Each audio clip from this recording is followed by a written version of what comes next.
Baik, Assalamualaikum warahmatullahi wabarakatuh. Perkenalkan, nama saya Syifa Putri Hidayat, PIN 2306011972.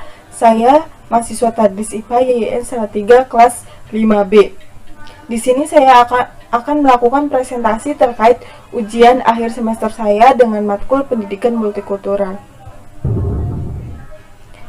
Jadi di sini saya akan membahas yang pertama hakikat multikultural, kemudian yang kedua urgensi pendidikan multikultural, kemudian yang ketiga pendidikan multikultural dalam konteks pendidikan nasional, kemudian yang keempat paradigma baru pendidikan multikultural, yang kelima penerapan pendidikan multikultural di madrasah, dan yang terakhir kesimpulan atau conclusion. Di sini hakikat multikultural terdiri dari pengertian pendidikan multikultural, kemudian yang kedua tujuan pendidikan multikultural, dan yang ketiga dasar pendidikan multikultural. Nah, di sini yang pertama pengertian pendidikan multikultural. Nah, apa itu multikultural? Jadi multikultural itu mencakup pengalaman yang membentuk persepsi umum terhadap usia, gender, agama, status sosial, ekonomi, bahasa, ras, dan berkebutuhan khusus. Kemudian pendidikan multikultural itu sendiri adalah ide, gerakan, pembaharuan pendidikan dan proses pendidikan yang tujuan utamanya adalah mengubah struktur lembaga pendidikan supaya siswa itu yang merupakan anggota dari kelompok ras, etnis, dan kultur yang bermacam-macam akan memiliki kesempatan yang sama untuk mencapai prestasi akademis sekolah. Jadi di sini siswa itu tidak dibeda-bedakan akan ras yang berbeda. Kemudian yang kedua, tujuan pendidikan multikultural. Nah, yang pertama, hidup berdampingan secara damai. Jadi ketika kita bermultikultural, otomatis hidup kita dengan yang lainnya akan damai karena masyarakat itu atau siswanya itu melek akan perbedaan yang ada dan hidupnya saling bertoleransi. Kemudian yang kedua, memiliki wawasan hidup yang lintas budaya dan lintas bangsa sebagai warga dunia. Jadi di sini mengajak kita untuk berwawasan di mana kita akan peka terhadap lingkungan yang sekitar kita. Kemudian yang ketiga, untuk melatih kemampuan keterampilan dasar. Jadi di sini pendidikan multikultural itu memfasilitasi untuk melatih kemampuan keterampilan dasar di mana kemampuan membaca, kemudian berpikir, dan kita paham akan peka dan terhadap lingkungan yang ada. Kemudian yang keempat, pengembangan literasi etis dan budaya. Jadi di sini kita mengembangkan literasi kita, belajar tentang budaya kita sendiri, tentang mayoritas dan minoritas, sehingga dari sini kita belajar tentang arti sejarah-sejarah budaya di Indonesia. Kemudian yang kelima yaitu memperkuat pribadi dan reformasi sosial. Seperti yang kita ketahui bahwa pendidikan multikultural itu kita hidup di lingkungan sosial di mana mengajarkan kita arti perbedaan itu sendiri. Kemudian yang terakhir, memiliki wawasan kebangsaan atau kenegaraan yang kokoh. Ketika kita bermultikultural di dalam negara itu sendiri, jadi otomatis negara itu akan kokoh karena terhindar dari konflik ras yang ada. Kemudian dasar pendidikan multikultural. Jadi multikultural itu menyangkut tiga hal. Yang pertama, ide dan kesadaran akan nilai penting keragaman budaya. Jadi di sini kita akan sadar tentang budaya-budaya kita sehingga tidak terdoktrin budaya dari luar yang tidak sesuai dengan budaya di Indonesia itu sendiri. Kemudian yang kedua, gerakan pembaharuan pendidikan. Jadi dengan dasarnya pendidikan multikultural itu tidak hanya teori saja, tetapi kita praktekkan dalam kehidupan sehari-hari ataupun di lingkungan sekolah maupun masyarakat. Kemudian yaitu proses pendidikan, di mana proses ini menjadikan kita dalam pendidikan multikultural itu mengerti akan suatu perbedaan baik dalam lingkungan di sekitar kita maupun lingkungan sekolah. Kemudian urgensi pendidikan multikultural. Jadi di Indonesia sendiri orang-orang masih tidak hidup bertoleransi dan saling menjudge atau mencaci tentang ras atau budaya masing-masing. Sehingga di sini kita perlu adanya pendidikan multikultural itu sendiri, dikarenakan yang pertama, pendidikan multikultural itu berfungsi sebagai sarana alternatif pemecahan konflik. Karena dengan multikultural itu sendiri, jadi kita terhindar dari konflik dan hidupnya itu saling bertoleransi. Kemudian yang kedua, dengan pendidikan multikultural, siswa tidak akan tercerabut dari akar budayanya. Karena tadi kita mempelajari pendidikan multikultural, sehingga kita akan mempelajari budaya yang ada di Indonesia itu sendiri, sehingga kita tidak mudah terdoktrin untuk mengikuti gaya-gaya luar yang tidak sesuai dengan negara di Indonesia.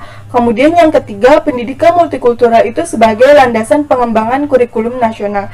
Jadi seharusnya kurikulum itu harus ada tentang pendidikan multikultural itu sendiri, dikarenakan untuk menghindari konflik-konflik tentang ras di sekolahan.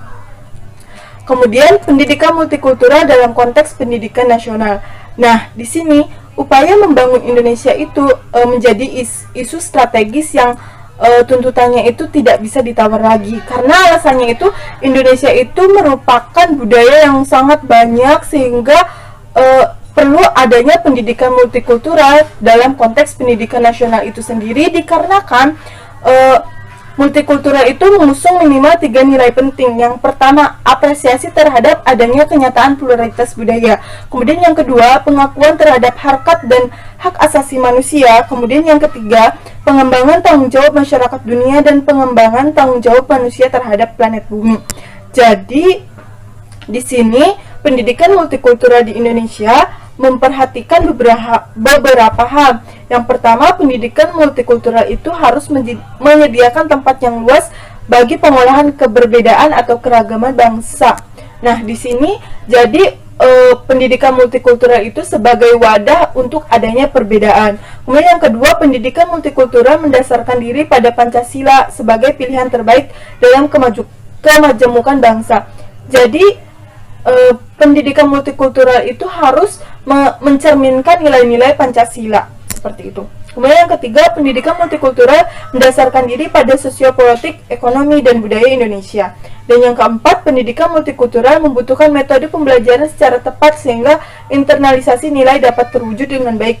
Jadi ketika kita melakukan metode pembelajaran dengan baik, otomatis siswa akan menangkap pembelajaran itu dengan tepat. Kemudian paradigma baru pendidikan multikultural.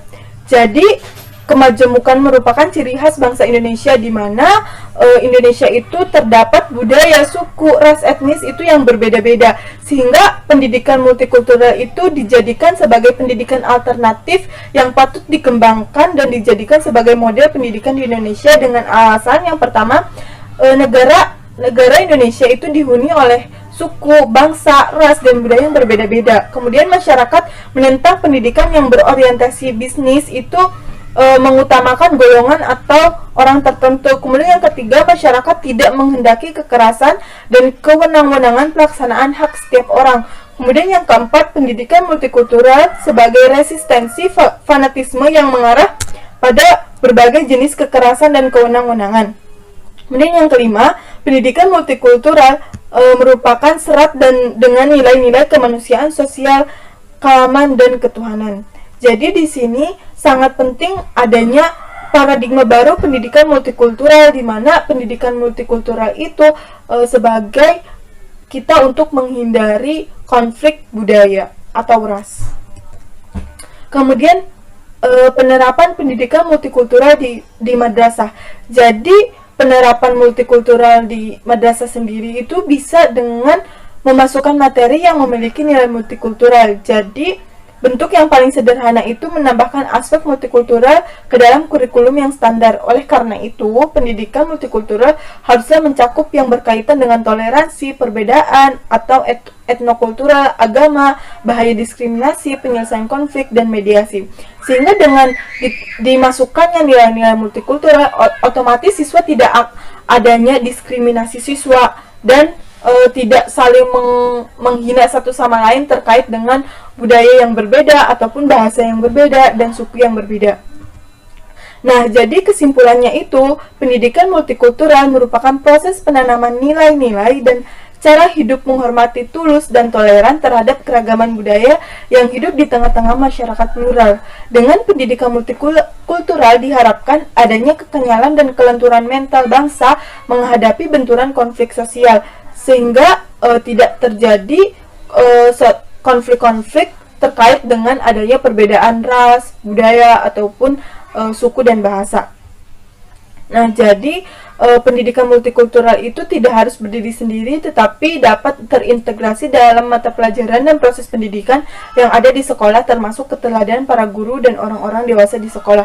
Jadi, multikultural itu sendiri akan berjalan dengan baik apabila masyarakatnya itu saling bergotong royong untuk pendidikan multikultural, terkait dengan kepala sekolahnya, lingkungannya, siswanya itu sadar akan multikultural itu sendiri. Jadi hidup itu damai dan bertoleransi, seperti itu. Nah, ini daftar referensi yang saya gunakan.